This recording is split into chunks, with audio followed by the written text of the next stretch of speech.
আচ্ছা অব্র, একটা কথা বলো তো, আকাশের প্রথম স্ত্রী কি মারা গিয়েছে? আকাশের প্রথম স্ত্রীর নাম কি? ইলার কথা শুনে অভ্র একটু ঘাবড়ে যায়। সে কাজ আছে বলে নিচে নেমে গেল, কারণ আকাশ তাকে বারণ করে এই কথা যতক্ষণ না সে বলছে ততক্ষণ কাউকে না বলতে। আর আকাশ তাকে বারবার বারণ করেছে ইলাকে এই কথাটা না বলতে। অভ্রের এভাবে চলে যাওয়াতে ইলা একটু অবাক হলেও পরক্ষণে সেটা মাথা থেকে ঝেড়ে ফেলল। পরের দিন সকালে আরশির ডাকে ঘুমের থেকে জেগে উঠল আকাশ। ঘুমু ঘুমু চোখে সে শোয়া থেকে উঠে বসলো। একটু ঘুম কেটে যেতেই সে বুঝতে পারলো কেউ তাকে ডাকছে। ঘাড় ঘুরিয়ে বাম পাশে দাঁড়িয়ে থাকা আরশিকে দেখে তার পুরো ঘুম উবে গেল। সাধারণ বেগুনি রঙের শাড়ি পরেছে আরশি, চুলগুলো আধ ভেজা। আরশিকে বিয়ের দিন বাদে আজ প্রথম শাড়িতে পরতে দেখেছে আকাশ। শাড়িতে আরশিকে তার কাছে বেশ ভালোই লাগছে। হঠাৎ শাড়ি পরলে যে? বিছানা থেকে নামতে নামতেই জিজ্ঞেস করলো আকাশ। বিয়ের পর তো সবাই শাড়িই পরে, তাই আমিও পরেছি। কাবার থেকে জামা বের করে আরশির দিকে তাকিয়ে বলল, বিয়ে হয়েছে বলেই যে শাড়ি পরতে হবে এটা কোন রীতি বা বাধ্যকতা নয় আরশি। তোমার শাড়িতে অসুবিধা হলে তুমি নর্মাল আগের মতোই জামা পরতে পারো। আকাশের কথা শুনে আরশি হালকা হেসে আবারও বিছানা গোছাতে লাগলো। আকাশ ওয়াশরুমে ঢুকে দরজা বন্ধ করবে, কিন্তু পরক্ষণেই সে দরজার ফাঁক দিয়ে মাথা বের করে আরশিকে বলল, কিন্তু যাই বলো, শাড়িতে কিন্তু তোমাকে বেশ ভালোই লাগছে। অসুবিধা না হলে শাড়ি পরো, আর পরতে যদি অসুবিধা হয় তাহলে আমাকে বলো। তোমার বিবাহিত স্বামী থাকতে তোমাকে কষ্ট করতে হবে না। কথাগুলো বলেই দুম করে দরজাটা বন্ধ করে দিল আকাশ। আকাশের কথা ঠিকমতো বুঝতে তার একটু সময় লাগলো, তবে ঠিকমতো বোঝার পর আরশি আবারও হাসলো। খাবার টেবিলে বসে আছে আকাশ আর আহির। আরশি তাদের খাবার বেড়ে দিচ্ছে। আজ আরশি সব খাবার নিজে বানিয়েছে। গুড মর্নিং আকাশ। টেবিলে বসতে বসতেই বলল ইলা। ইলার হঠাৎ এই ধরনের পরিবর্তন দেখে আকাশ একটু অবাক হলো, হয়তো কারণ ইলা আজ পর্যন্ত খুবই কম তাকে আকাশ বলে সম্বোধন করেছে। তবে আরশি এত সব খেয়াল করলো না। সে হাসি মুখে ইলাকেও খাবার বেড়ে দিল। নতুন জীবনের জন্য শুভকামনা আরশি, দোয়া করি যেন তোমরা সুখে থাকো, তবুও একটা সাবধানে থাকো, বলা তো যায় না কখন কি হয়। খেতে খেতেই বলল ইলা। আরশি ইলার কথা এতটাও গুরুত্ব দিল না। এরই মধ্যে মিসেস সামিরা নিচে নেমে এলেন। আরে মা, তুমি এসেছো, আমি তো এখনই তোমার কাছে যেতাম। আরশি খেয়াল করে দেখলো মিসেস সামিরার হাতে ওনার লাগেজ। আরশি আকাশের দিকে তাকিয়ে চোখের ইশারায় সেটা তাকে দেখালো। যেহেতু আকাশ টেবিলে বসেছিল তাই প্রথমে সে এটা খেয়াল করেনি। মা, তোমার হাতে লাগেজ কেন? আমি চলে যাচ্ছি। চলে যাচ্ছি মানে? কোথায় যাচ্ছ? আমি আবারও এলভিতে চলে যাচ্ছি। তোমার কাছে আমার না কোনো গুরুত্ব আছে আর না আমার কথার। আর এখন তো এই বাড়িতে অন্য কারো রাজত্ব চলবে, তাই আমার এখানে না থাকাটাই ভালো। মা, তুমি এসব কি বলছো? আমার কাছে তোমার কোনো গুরুত্ব নেই, এটা তোমাকে কে বলেছে? কাউকে বলার প্রয়োজন নেই আকাশ, আমি নিজের চোখেই তা দেখেছি। আর যদি গুরুত্ব থাকতো তাহলে তুমি আমার কথা শুনতে, নাকি নিজের ইচ্ছে মতো চলতে? আমি চলে যাচ্ছি, ভুলেও আমাকে দেশে ফেরার কথা বলবে না। যেদিন তুমি আমার কথা শুনবে সেই দিনই আমি দেশে ফিরে আসব, আর তা না হলে আমার লাশও এই দেশে আনবে না তুমি। কথাগুলো বলেই ধূপধাপ পা ফেলে মিসেস সামিরা চলে গেলেন। আকাশও ওনার পেছন পেছন গেলেন, কিন্তু না, উনি থামলেন না। আকাশ হতাশ হয়ে আবারও টেবিলে এসে বসলো। আরশি আকাশের পাশে এসে তার কাঁধে হাত রাখলো। চিন্তা করবেন না, ম্যাডাম ঠিক মেনে নেবে। নেবে না আরশি, তোমাকে তো বলেছিলাম। মনের জোর হারাবেন না, বিশ্বাস রাখুন। উনি এখন একটু অভিমান করেছেন কারণ আপনি ওনার কথা রাখেননি, আর এটা স্বাভাবিক। চিন্তা করবেন না, কিছুদিন যাক, আমি না হয় ওনার সাথে কথা বলে বোঝাবো। আকাশ আরশির কথা শুনে একটা দীর্ঘশ্বাস ফেলে আবারও খেতে শুরু করলো। এদিকে এসব দেখে মনে মনে হাসছে ইলা। যাক, একটা আপদ বিদায় হলো এই বাড়ি থেকে, এবার আমার কাজ করা আরো সহজ হয়। আন্টি তো চলে গেল, কিন্তু আমি তো সহজে এ বাড়ি ছেড়ে যাচ্ছি না। মনে মনে ভাবলো ইলা।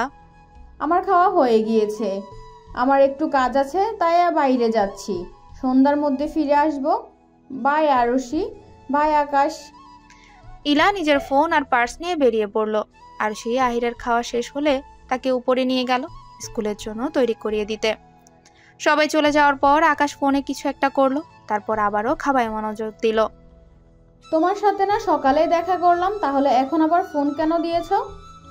কারণ আমার তোমার সাথে জরুরি কথা বলার ছিল। কি কথা? তোমার প্ল্যান আমার কাছে ঠিক মনে হচ্ছে না।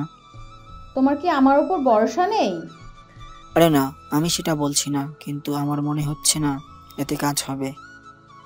তুমি জানো না, আকাশ যতটা নিজেকে সাদাসিধা দেখায় আসলে সে রকম না। ও অনেক বুদ্ধিমান। যদি কোনোভাবে তোমাকে ধরে ফেলে তখন আমাদের সব শেষ হয়ে যাবে। আরে দূর, তুমিও না শুধু বেশি চিন্তা করো। আকাশকে আমি চিনি, ও জীবনেও আমাকে ধরতে পারবে না। আমি যে প্ল্যান করেছি সেটা ঠিকঠাক ভাবে হওয়া শুধু একজনের উপর নির্ভর করে।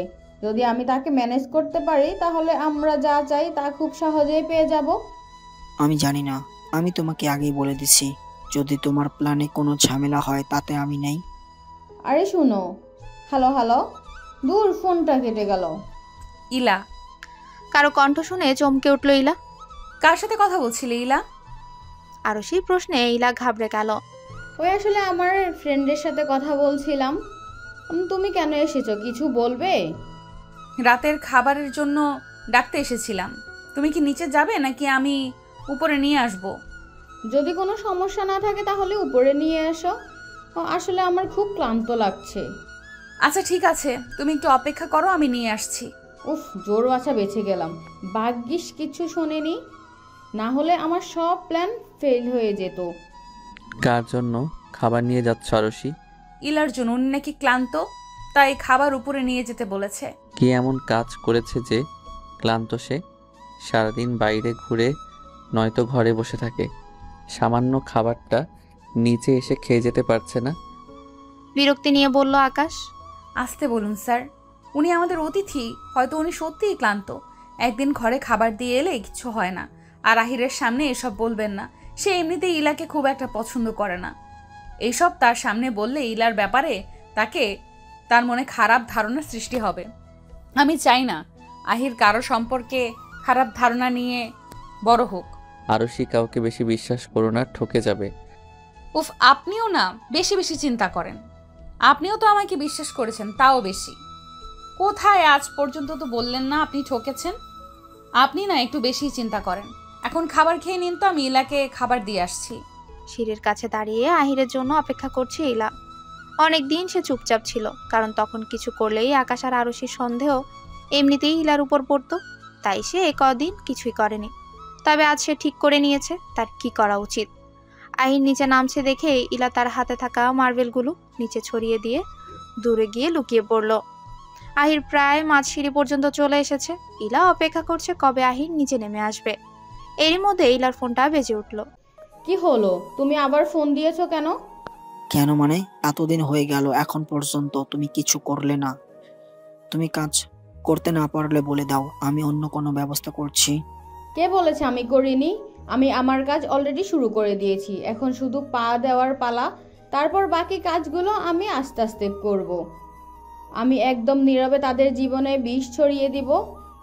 সেই বিষের প্রভাবে কবে যে তাদের জীবন বিষাক্ত হয়ে উঠবে সেটা তারা নিজেরাও বুঝতে পারবে না। আরশি চিৎকার শুনে ইলা চমকে গেল। সে তাড়াতাড়ি সিঁড়ির কাছে এসে দেখলো আরশি নিচে বসে আছে।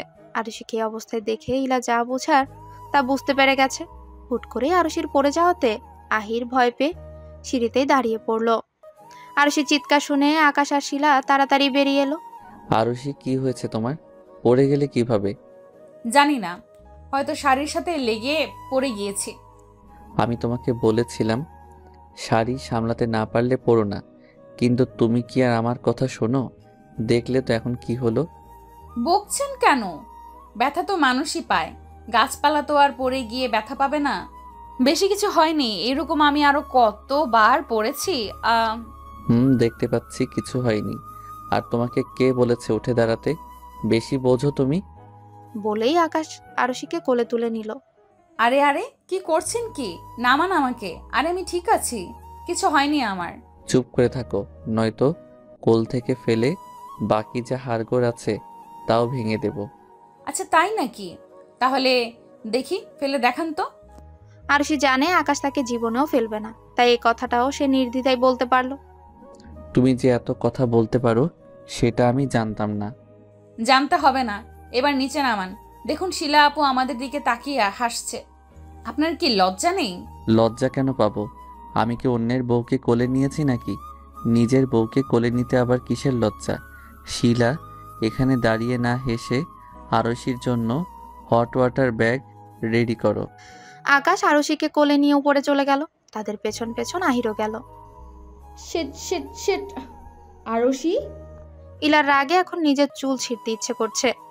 আমি কত সুন্দর প্ল্যান করেছিলাম যে আহির মার্বেলেরও পা দিয়ে পড়ে যাবে আর আমি তার দোষ আরশির উপর দিয়ে দিব।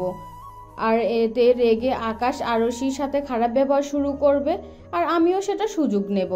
কিন্তু এই আরশির মাঝে দিয়ে সব উলটপালট করে দিল। আমাকে আবার নতুন কিছু ভাবতে হবে, কিন্তু তার আগে এই মার্বেলগুলো সরাতে হবে। কারো চোখে পড়লে সব বেচতে যাবে। ইলা তাড়াতাড়ি মাটি থেকে মার্বেলগুলো তুলে নিয়ে নিজের রুমে চলে গেল। ফেরি মাম্মা, তুমি ঠিক আছো? হ্যাঁ বাবু, আমি ঠিক আছি। আমার কিচ্ছু হয়নি, তুমি চিন্তা করো না। আহির, তোর মাম্মার কিছু হয়নি। তুই বরং বাইরে গিয়ে টিভি দেখো। আহির গুটি গুটি পায়ে নিচে চলে গেল। আকাশ আরশির পায়ে হাত দিতে গেলে আরশি সেই পাটা সরিয়ে নেয়। তখনই ব্যথায় মৃদু চিৎকার করে ওঠে। আকাশ বিরক্ত নিয়ে আরশির পাটা নিজের হাঁটুর উপর রাখলো। এই জন্যই বলি পাকনামি একটু কম করো। বেশি পাকনামি শরীরের জন্য ভালো না।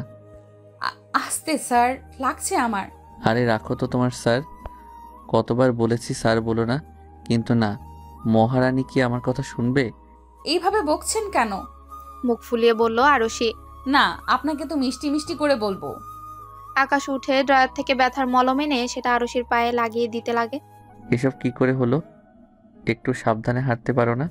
আমি তো সাবধানে ছিলাম, সিঁড়ির কাছে আসতেই হুট করে স্লিপ খেয়ে পড়ে গেলাম।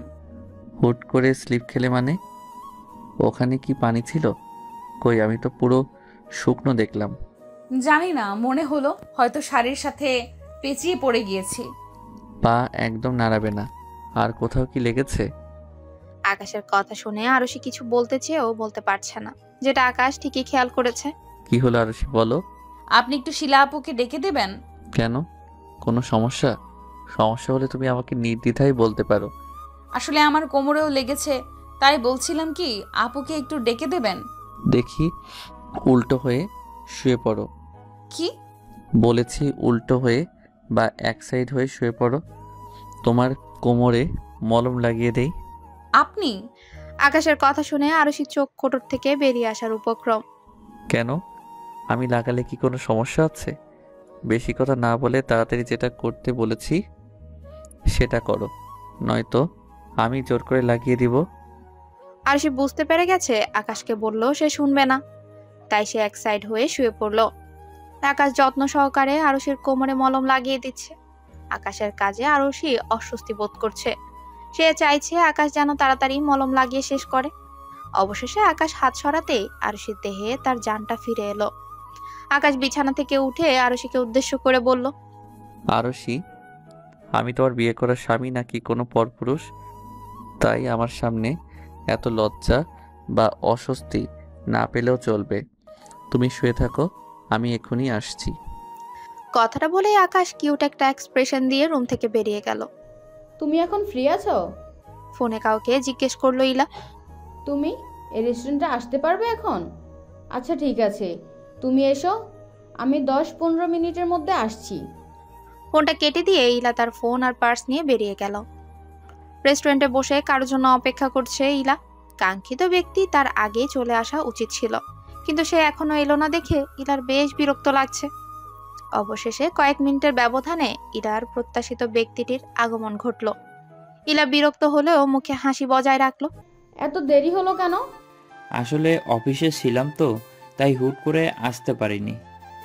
সরি তোমাকে ওয়েট করানোর জন্য। It's okay.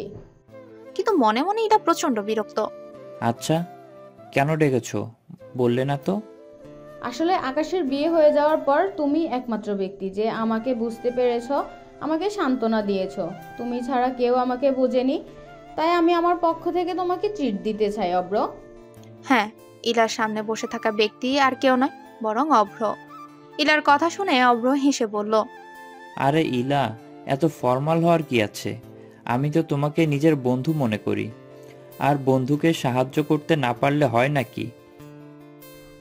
আচ্ছা চলো আগে খাবার অর্ডার করো, তারপর না হয় বাকি কথাগুলো বলবো। ইলা জোরাজোরিতে অভ্র খাবার অর্ডার দিল। খাওয়া শেষ হলে বের হওয়ার মুহূর্তেই ইলা অভ্রের হাতের উপর নিজের হাত রেখে তার চোখের দিকে তাকিয়ে জিজ্ঞেস করলো, অব্র, তুমি আমাকে নিজের বন্ধু মনে করো তো? অবশ্যই। তাহলে আমার যখন তোমার প্রয়োজন হবে তুমি আমাকে সাহায্য করবে তো? কেন করব না? অবশ্যই করব। তুমি শুধু আমাকে বলবে তোমার কখন সাহায্য প্রয়োজন। প্রমিস? একদম। হুট করে ইলা অভ্রকে জড়িয়ে ধরলো। তুমি খুবই ভালো অব্র, আমি সত্যিই খুব লাকি যে তোমার মতো একজন বন্ধু পেয়েছি। অভ্র হালকা হেসে ইলাকে আলতোভাবে জড়িয়ে ধরলো। চারিদিকে অন্ধকার ঘনিয়ে এসেছে অনেক আগেই। রাতের খাবার সময় হয়ে গেছে। সকাল থেকে আকাশ আরশিকে ওয়াশরুমে যাওয়া ছাড়া এমনিতে এক পাও নিচে রাখতে দেয়নি। সারাদিন বিছানায় শুয়ে বসে প্রচুর বিরক্ত আরশি। সে আবারও মনে মনে আকাশকে বকতে লাগলো। কি ম্যাডাম, কি বিড়বিড় করছেন? আমাকে বকছেন বুঝি? সেটাই করছি। কেন কেন? আমি আবার কি এমন কাজ করলাম যে আপনি আমাকে বকছেন? কি করেননি সেটা বলুন। আজকে সারা দিন বিছানায় পুতুলের মতো বসিয়ে রেখেছেন। ও আচ্ছা, তাহলে এই কারণে মহারানী রাগ করেছে। আচ্ছা সমস্যা নেই, খাবারটা খেয়ে নাও, তারপর ভেবে দেখবো কি করা যায়। উপরে নিয়ে এলেন কেন? আমি তো নিচে গিয়েই খেতে পারতাম। বেশি কথা বলো। ওয়াশরুমে ঢুকতে ঢুকতেই বলল আকাশ। আকাশ ওয়াশরুম থেকে বের হতেই আরশি প্রশ্ন করলো, আহির খেয়েছে? ও কোথায়? সেই যে বিকেলে দেখলাম, এরপর তো আর তার দেখা পেলাম না। আহিরকে আমি খাইয়ে ঘুম পাড়িয়ে দিয়েছি, এবার তোমার পালা। দেখি তাড়াতাড়ি হা করো তো। হ্যাঁ, কেন করব? আমার পায়ে ব্যথা নাকি হাতে? আমাকে দিন, আমি খেতে পারবো। কিন্তু আকাশ আরশির কথা কানে নিল না। সে প্লেটটা সাইডে রেখে আরশির মুখটা চেপে ধরে মুখের মধ্যে ভাতের লোকমা ঢুকিয়ে দিল। এটা কি হলো? রুকুচকে জিজ্ঞেস করলো আরশি। বেশি পাকড়ামি করার শাস্তি, এবার এটা মুখের মধ্যে নিয়ে বসে না থেকে তাড়াতাড়ি পেটের মধ্যে ঢুকাও। আরশি আর কোনো কথা না বলে মুখ গোমরা করেই খেতে লাগলো। আরশির গোমরা মুখ দেখে আকাশ হেসেই তার মুখে আবারও খাবার তুলে দিল। কিছুটা খাওয়ার পর আরশি আর খেতে পারবে না বলে জানিয়ে দিল। তাও আকাশ জোরাজোরি করে আরো 2-1 লোকমা খাইয়ে নেয়। তারপর আর না খাবে না বলে ঘোর আপত্তি জানালো। আকাশ এবার আর জোর করলো না। হুট করে আকাশের হাত ধরে বসলো আরশি। এতে আকাশ প্রশ্নবোধক দৃষ্টিতে আরশির দিকে তাকালো। কি করছেন কি এটা? কি করেছি? এই যে আমার অর্ধেক খাবারগুলো খাচ্ছেন। এটা খাবেন না, এটা ফেলে দিয়ে নতুন খাবার নিন। কেন খাবো না কেন? তুমি কি আর এতে বিষ মিশিয়েছো নাকি? তাহলে আর আমি আমাদের দুজনের জন্যই খাবার নিয়ে এসেছি, আর খাবার ফেলে দেওয়া ঠিক না। তাই চুপচাপ বসে থাকো, বেশি পাকনামি করবে না। আকাশের কথা শুনে আরশি মুখ ফিরিয়ে শুয়ে পড়ল। আকাশ খেয়ে প্লেটটা নিয়ে নিচে চলে গেল। আকাশের জন্য অপেক্ষা করতে করতে মাত্রই আরশির চোখটা লেগে এসেছিল। তখনই আকাশ তাকে ডাকলো। আরশি ওঠো। কি হয়েছে? ঘুম জড়ানো কণ্ঠেই জিজ্ঞেস করলো আরশি। ছাদে যাবে? এই সময়ে? চলো না, দেখো বাইরে চাঁদের আলোতে কি সুন্দর লাগছে পরিবেশটাকে। আরশি কিচ্ছু না বলে বিছানা থেকে উঠে দাঁড়ালো। আরশি দাঁড়াতেই আকাশ তাকে কোলে তুলে নিল।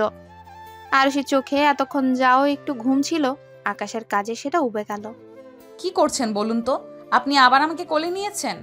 তোমার তো তুলার বস্তাকে কোলে নিতে বেশ ভালোই লাগে, ইচ্ছে করে সারাদিন কোলে তুলে ঘুরে বেড়াই, কিন্তু তা তো সম্ভব নয়। তাই যখন সুযোগ পাই তখনই তুলে নেই। আরশি বুঝতে পারলো না আকাশ তার প্রশংসা করলো নাকি অপমান। আকাশের কথা বিশ্লেষণ করতে করতেই আকাশ কবে যে তাকে ছাদে নিয়ে এসেছে সেটা আরশি খেয়ালই করেনি। যখন আকাশ তাকে দোলনার মধ্যে বসিয়ে দিল তখনই আরশির খেয়াল হলো। আরশি আশেপাশে তাকিয়ে দেখলো চাঁদের আলোয় চারিপাশ আলোকিত হয়ে আছে। আকাশ এসে আরশির পাশে বসলো। আকাশটা চাঁদের আলোয় সুন্দর লাগছে না? একটু অন্যমনস্ক হয়ে বলল আরশি, যা আকাশ ঠিকই খেয়াল করলো। কি হলো আরশি, কিছু চিন্তা করছো? ইলার কথা ভাবছিলাম। কেন? ওর কথা কেন ভাবছো তুমি? একটু বিরক্ত নিয়েই বলল আকাশ। আপনি ইলার সাথে বিয়ে করতে যে অস্বীকার করেছেন, তারপর তো তার সাথে কথাই বলেননি। আপনার কি এটা উচিত হয়েছে? আপনার একবার তার সাথে কথা বলা উচিত ছিল। আরশি, এইসব বাজে কথা চিন্তা করা বন্ধ করো। শুধু শুধু বাজে জিনিস নিয়ে চিন্তা করে কেন নিয়ে নিজের রাতের ঘুম নষ্ট করবে? আর শোনো, আমি যা করছি ভেবেচিন্তেই করছি, আর সাথে কথা না বলারও কারণ আছে। এখন তুমি এসব কথা আর বলো না তো, পরিবেশের সৌন্দর্য উপভোগ করো। আকাশ আরুষির মাথাটা নিজের কাঁধে রেখে এক হাতে তাকে জড়িয়ে ধরলো। এত চিন্তা করো না আরুষি, আমি আছি তো। এরপর একদম চুপ। আরুষি বা আকাশ কেউই কোনো কথা বলল না, চুপচাপ চাঁদের সৌন্দর্য উপভোগ করতে লাগলো। কিছুক্ষণ পর আকাশ খেয়াল করলো আরুষি ঘুমিয়ে পড়েছে। আকাশ এসেই আরুষিকে আবারও কোলে তুলে নিল, বিছানায় যত্ন করে শুইয়ে দিল আরুষিকে। এরপর আরুষির পাশে বসে তার মাথায় হাত বুলিয়ে দিতে দিতে বিড়বিড় করে বলল, তুমি চাঁদের মতো শীতল, সেই সাথে অরুণের ন্যায় রঙিন, পবিত্র, আলোকিত। তুমি সকালের অরুণের মতো মিষ্টি। অরুণ যেমন রাতের সকল অন্ধকার দূর করে চারদিকে আলোকিত করে, তেমনি তোমার আগমনে আমাদের জীবনও আলোকিত হয়ে গিয়েছে। ফোনের শব্দে আকাশের ধ্যান ভাঙলো। সে আরুষির পাশ থেকে উঠে বারান্দায় চলে গেল। কোথায় ছিলি? কাজ হয়েছে? কিন্তু কোনো সমস্যা যদি হয়? তোর এসব নিয়ে না ভাবলেও চলবে। তোকে যেটা করতে বলেছি শুধু সেটাই কর। তুই শুধু আমার কথা মতো কাজ করতে থাক, দেখবি সব আমাদের ফেভারে হবে। কিন্তু এতে লাভ? অনেক বড় লাভ আছে, ওসব তুই বুঝবি না। তুই শুধু কাজ কর। আচ্ছা। আর শোন, যা করবি একদম চুপিসারি করবি, যেন কেউ টের না পায়। ফোন রেখে দিয়ে আকাশ চাঁদের দিকে তাকিয়ে কিছু একটা ভাবলো। তারপর পেছনে ফিরে ঘুমন্ত আরুষির দিকে তাকালো। বাইরে ঝুম বৃষ্টি, বাড়িতে এখন শুধু আরুষিই আছে। শিলা তার বাড়ি গেছে আজ 2 দিন হলো, তার ফিরতে আরো 6-7 দিন লাগবে। ইলাও কোথায় যেন চলে গেছে, আকাশ অফিসে আর আহির স্কুলে। আরুষির বৃষ্টিতে ভিজতে খুব ইচ্ছে করছে, তাই তো সে তার ইচ্ছেকে প্রাধান্য দিয়ে ছাদে চলে গেল। বৃষ্টির কারণে আশেপাশে কেউ নেই, পুরো ছাদে আরুষি একা। আর সে সুযোগই আরুষি নিজের মন মতো ভিজে চলেছে। হুট করে কেউ একজন আরুষিকে টেনে নিচে নিয়ে যেতে লাগলো। মানুষটা কে তা বুঝতে বুঝতেই আরুষি নিজেকে ঘরে আবিষ্কার করলো। এই মেয়ে, তোমার কি বোধ বুদ্ধি নেই? এই বৃষ্টির মধ্যে কি কেউ ভিজে?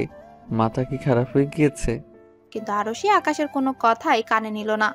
সে মুখ ফুলিয়ে বলল, আমাকে কেন নিয়ে এসেছেন? কত সুন্দর বৃষ্টিতে ভিজছিলাম, আর আপনি আমাকে আনন্দের নিজের বাম হাত ঢুকিয়ে সব আনন্দ মাটি করে দিলেন। কি আমি তোমার আনন্দে নিজের বাম হাত ঢুকিয়েছি? তা নয় তো কি, পচা লোক একটা। আরুষি বাচ্চাদের মতো মুখ ফুলিয়েই ঘরে চলে এলো। আকাশ এখনো হাঁ করে আরুষির দিকেই তাকিয়ে আছে। চুল মুছতে মুছতে নিচে নামলো আরুষি। রান্নাঘরে টুংটাং শব্দ পেয়ে সাদা তাড়াতাড়ি রান্নাঘরে গেল। আপনি এখানে কি করছেন? খাবার গরম করছিলাম। তুমি তো ভিজে নিজের অবস্থা খারাপ করে রেখেছো, তাই ভাবলাম আমি না হয় এই কাজটা করি। দেখি এদিকে এসো। কেন? আরে আসতে বলেছি আসবে, তা না করে এত কথা কেন বলছো? আকাশ আরুষিকে টেনে এনে সোফায় বসালো। আরুষি জিজ্ঞাসু দৃষ্টিতে আকাশের দিকে তাকিয়ে তার কাজ দেখছে। আকাশ আরুষির হাত থেকে টাওয়ালটা নিয়ে যত্ন সহকারে তার চুলগুলো মুছতে লাগলো। এখনো কি তুমি ছোট বাচ্চা? নিজের চুলটাও এখনো পর্যন্ত ঠিক মতো মুছতে পারো না। সব ঠিক, শুধু নিজের বেলায় অবহেলা। কে বলেছিল বৃষ্টিতে ভিজতে? এখন যদি জ্বর হয় তখন? আরুষি আকাশের কথা শুনে রাগ বা বিরক্ত হওয়ার কথা, কিন্তু না, আরুষি হাসছে। তার আকাশের কথাগুলো শুনতে ভালোই লাগছে। আমি তোমাকে সিরিয়াস কথা বলছি আর তুমি হাসছো। আমার আপনার কথাগুলো ভালো লাগছে তাই হাসছি। আরো একটু বকুন না, আমার শুনতে ভালো লাগছে। আরুষির কথা শুনে আকাশের চোখ বেরিয়ে আসার উপক্রম। এই মেয়ে, বৃষ্টিতে ভিজে কি তোমার মাথা খারাপ হয়ে গিয়েছে, নাকি বাসটাস পড়েছে মাথায়? এসব কি বলছো?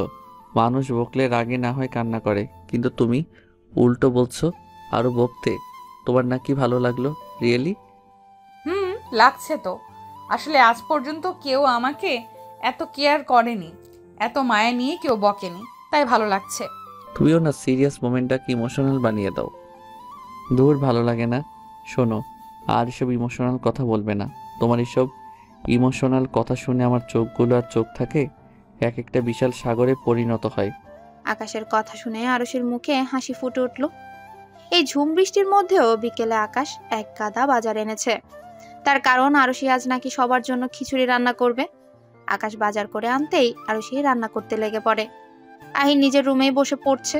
আকাশের আপাতত কোনো কাজ নেই, তাই সে আরুষিকে রান্নার কাজে সাহায্য করছে। আরুষি কয়েকবার বারণ করলেও আকাশ শোনেনি। পরে আরুষিও আর বেশি জোর করলো না। নিচে বসে মাছ কাটছে আরুষি, আর আকাশ তার পাশে বসে সবজি কাটছে। কাজের মাঝে হুট করে আকাশ বলল, বাহ আরশি, তুমি তো খুব মাছ কাটতে পারো। কোথা থেকে শিখলে? আমাকে একটু শিখিও তো। কোথাও থেকে শিখিনি, আমাকে শেখানোর মতো কে আছে যে শেখাবে? আমি নিজে থেকেই কাটতে শিখেছি। আকাশ আর কথা বাড়ালো না। সে যখনই চায় আরুষির মন ভালো করতে, তখনই আরুষির দুঃখী কথা বলে সব উল্টে করে দেয়। খাবার টেবিলে অধীর আগ্রহে বসে আছে আকাশ আর আহির, তবে তাদের সাথে আরো একজন আছে, আর সে হচ্ছে ইলা। আরুষি খিচুড়ি আর ভাজা মাছ টেবিলে এনে রাখলো। প্রথমেই আরুষি ইলাকে দিল, কিন্তু খাবারগুলো দেখে ইলা নাক মুখ কুচকে ফেললো। আরশি, এগুলো কি রান্না করেছো? কেন ইলা, কি হয়েছে? এগুলো তো খিচুড়ি আর মাছ ভাজা। তুমি এত অবাক হচ্ছ কেন? তুমি জানো এগুলো কত অয়েলি খাবার? এগুলো খেয়ে আমার ফিগার নষ্ট হয়ে যাবে। আমি মোটা হয়ে গেলে মডেলিং করব কিভাবে? ইলা, একদিন এসব খেলে কিছু হয় না। খেয়ে দেখো, বেশ ভালো হয়েছে। আর যদি তোমার খেতে ইচ্ছে না করে তাহলে ফ্রিজে ফল আছে, মন চাইলে ওগুলো খেতে পারো। ইলা আর কিচ্ছু বলল না, চুপচাপ খেতে লাগলো। আরুষি বড় বড় চোখ করে আকাশের দিকে তাকালো। কেন সে ইলার সাথে এভাবে কথা বলেছে, কিন্তু আকাশ তা পাত্তা দিল না। সবাইকে দেওয়ার পর আরুষি ইলার পাশের চেয়ারটাতে বসে পড়লো। খেতে খেতেই আকাশের খেয়াল করলো আরুষি মাছ খাচ্ছে না। জিজ্ঞেস করলো, আরুষি বলল তার নাকি খেতে ইচ্ছে করছে না। আকাশ তখন কিচ্ছু না বললেও কিছুক্ষণ পর মাছ বেছে আরুষির প্লেটে দিয়ে বলল, তুমি না বড্ড আলসেমি আরশি, সামান্য মাছটা খুলে খেতে পারছো না? আফসোসের সুরে বলল আকাশ। আকাশের কথা শুনে আরুষি মুখ ভেঙচি দিয়ে খাবারে মন দিল। আরুষির কাণ্ড দেখে আকাশ হেসে খাবার খেতে শুরু করলো। এদের এই কাণ্ড দেখে ইলার তেলে বেগুনে জ্বলে উঠছে। এখন যত ইচ্ছে আদর সোহাগ করে নাও তোমরা। তোমাদের কান্নার দিন খুব শীঘ্রই আসতে চলেছে। আকাশ, আহির আর আরুষি এসেছে মেলায়। মেলাটা তাদের বাসা থেকে একটু দূরেই। আরুষি আসতে চাইছিল না, কিন্তু আকাশ জোর করে নিয়ে এসেছে। মেলায় ঘুরছিল তারা তিনজন। এর মাঝে কেউ আরুষির নাম ধরে তাকে ডাকলো। তারা পেছনে ফিরে দেখলো রুদ্র তাদের দিকে হাসি মুখে তাকিয়ে আছে। আরে মিস্টার রুদ্র, অনেকদিন পর দেখা হলো, কেমন আছেন আপনি? হাত বাড়িয়ে দিয়ে জিজ্ঞেস করলো আকাশ। আমি তো বেশ ভালো আছি, আপনারা কেমন আছেন? আমরা ভালো আছি। তাই মেলায় কি? আসলে একটা কাজে এসেছিলাম আর একজনের সাথে দেখা করার ছিল। আচ্ছা, আপনারা বরং আপনাদের সময় কাটান, আমি এখন আসছি। রুদ্র চলে যাওয়ার পর তারা তিনজন ভিন্ন দোকান ঘুরে এটা সেটা দেখতে লাগলো। আহির, দেখো তো এই খেলনাটা কেমন। আহির, স্যার আহির কোথায়? কোথায় মানে? ওনা তোমার কাছে ছিল। কিন্তু এখন তো নেই। কথাটা শেষ হতে না হতেই আরুষি কান্না শুরু করে দিল। আরুষি আর আকাশ হন্য হয়ে আহিরকে খুঁজতে চলেছে, কিন্তু তার কোনো দেখা নেই। আরুষি তো কেঁদে কেটে অবস্থা খারাপ। এর মধ্যে আকাশের ফোনে একটা শব্দ হলো। আকাশ তাড়াতাড়ি ফোনটা বের করে কিছু একটা দেখলো। তারপর আরুষির হাত টেনে তাকে গাড়িতে বসিয়ে দ্রুত গাড়ি স্টার্ট দিল। আরুষি অনেকবার জিজ্ঞেস করলেও আকাশ বলল না তারা কোথায় যাচ্ছে। একটা নিরিবিলি জায়গায় এনে গাড়ি থামালো আকাশ। গাড়ি থেকে নেমে আরুষি দেখতে পেল একটা সাদা রঙের একতলা বাড়ি। আকাশ দ্রুত বাড়িটার দিকে যেতে লাগলো, তবে পেছন পেছন আরুষিও গেল, কিন্তু দরজা খোলার পরবর্তী দৃশ্য দেখার জন্য আরুষি মোটেও প্রস্তুত ছিল না। একটা চেয়ারে বাঁধা ইলা একটা অপরিচিত লোক, কিন্তু তার থেকেও বড় অবাক করা ব্যাপার, এখানে অভ্রকেও চেয়ারের সাথে বেঁধে রাখা হয়েছে, আর আহিরও এখানেই আছে। আরুষি দৌড়ে গিয়ে আহিরকে জড়িয়ে ধরে কান্না করে দিল। আকাশ এসে অভ্রকে খুলে দেবে, তার আগে কেউ তার হাত ধরে ফেললো। আকাশ মাথা তুলে তাকাতেই রুদ্র তাকে চোখের ইশারায় না করলো। রুদ্র, এসব কি? আহির এখানে কিভাবে? আর এনাদের বেঁধে রেখেছো কেন? আরুষি, এরা আহিরকে কিডন্যাপ করেছে, আর জানো এই কিডন্যাপের সাথে জড়িয়ে আছে তোমার বিশ্বস্ত অভ্র। রুদ্রের কথা শুনে আরুষির বুক কেঁপে উঠল। তার মনে পড়লো এই মেলার কথা তাদের অভ্রই বলেছে। আরুষি কান্না জড়িত কণ্ঠে কিছু বলবে, কিন্তু আকাশের কথা শুনে সে থমকে গেল। মিস্টার রুদ্র, আপনি প্লিজ অভ্রকে খুলে দিন, ওর কোনো দোষ নেই। কোনো দোষ নেই মিস্টার আকাশ, আমি নিজের চোখে দেখেছি অভ্রকে ইলার সাথে কথা বলতে। আকাশ এবার কোনো কথা না বলেই নিজেই অভ্রকে খুলে দিল। ছাড়া পেতেই অভ্র কান্না জড়িত কণ্ঠে বলল, জানিস তোর জন্য আজ আমি কত মার খেয়েছি। উফ, আমার সাধের মুখ। হয়েছে হয়েছে, সমস্যা নেই, তোকে আজকে রেস্টুরেন্টে নিয়ে গিয়ে খাওয়াবো। সত্যি? আগে এখান থেকে বের হই। মিস্টার আকাশ, আপনি কি করে এখন ওর সাথে নর্মাল বিহেভ করছেন? ও তো ইলার সাথে মিলেছিল তাই তো। আসলে না, অব্র ইলার সাথে নয়, বরং আমার সাথে ছিল। কিন্তু এটা বলুন, আপনি এখানে কিভাবে? আসলে আপনাদের সাথে কথা বলার পর আমি একজনের জন্য অপেক্ষা করছিলাম, তখন দেখতে পেলাম কেউ আহিরকে তুলে নিয়ে যাচ্ছে। আপনাদের খুঁজে খবরটা বলতে অনেকটা দেরি হয়ে যাবে, তাই আমি ফোন করেছিলাম, কিন্তু আপনারা ধরেননি। সেই কারণে আমি ওদের পিছু নিইনি আর এখানে এসে পৌঁছাই। ধন্যবাদ মিস্টার রুদ্র। যদিও বা আপনি না থাকলেও আহিরের কোনো ক্ষতি হতো না, তবু আপনি অনেক করেছেন। কিন্তু আপনারা এখানে কি করে এলেন? অব্রই আমাকে এখানের ঠিকানা বলেছে। আমার ইলার উপর আগে থেকেই সন্দেহ ছিল, আর যখন দেখলাম ইলাকে অব্র ভুলিয়ে নিজের কাজ করানোর চেষ্টা করছে, তখন আমি আর অব্র মিলে প্ল্যান করি অব্র ইলার সাথে ভালো ব্যবহার করে তার কাছাকাছি থাকবে, যেন তার সব প্ল্যান অব্র আগে থেকেই জেনে যায়, আর আমাদের বড় কোনো বিপদ হওয়ার আগে যেন আমরা সেটা সম্পর্কে জানতে পেরে যাই। আকাশের কথা শুনে আরশির মুখ হা হয়ে গেল। সে স্বপ্নেও ভাবতে পারেনি ইলা এমন হবে। ইলা, কিন্তু তুমি এরকম কেন করলে? আরশি জিজ্ঞেস করলো। এর কারণ হচ্ছে, এই যে মাঝে যিনি বসে আছেন তিনি মিস্টার রায়হান। ওনার প্রথম থেকে আমার কোম্পানির উপর নজর ছিল। উনি ভেতরে ভেতরে চলতেন, যার কারণে উনি প্ল্যান করেন ইলাকে ব্যবহার করবেন। ইলাকে যদি আমি বিয়ে করতাম তাহলে ইলা কৌশলে কোম্পানিটা ওনার নামে করিয়ে নিতেন, কিন্তু যখন সেটা হলো না তখন অব্রকে ব্যবহার করলো।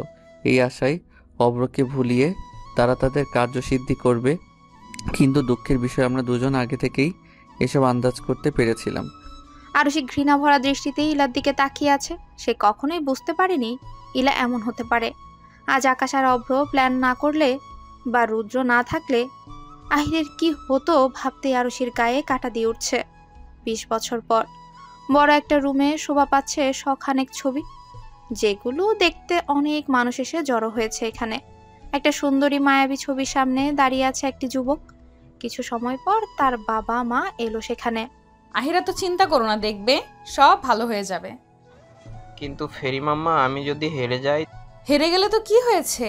হেরে গেলেই না তুমি আরো উন্নতি করবে। কি করে আরো সামনে এগোতে হয় সেটা জানবে। তুমি আবার বেস্ট মাম্মা। শুধু কি মাম্মাই বেস্ট? বাবাই কি তাহলে কিছু না? কে বলেছে? আমার বাবাই কিছুই না, আমার বাবাই তো সুপার বেস্ট। আচ্ছা আহির, তুমি এখানে থাকো, আমরা এক্ষুনি আসছি। কি চিত্রকার মশাই, কি খবর আপনার? আরে ধরা, তুই এসেছিস? আমি সেই কবে থেকে তোর অপেক্ষায় বসে আছি। কোথায় বসে আছিস? তুই তো দাঁড়িয়ে আছিস, মিথ্যা কথা কেন বলিস?